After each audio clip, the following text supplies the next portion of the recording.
هاتلي قلبي يحبك زي ما انا بحبك يا غالي.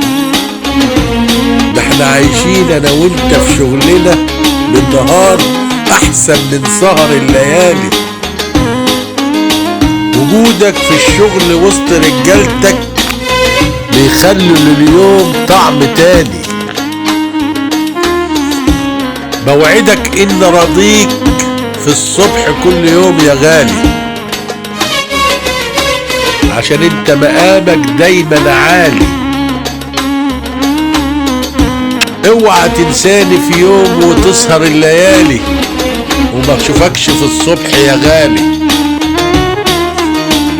ده انت وجودك انت والاحباب في الصبحية رزق يا غالي. فيك القيمة والاحترام والمحبة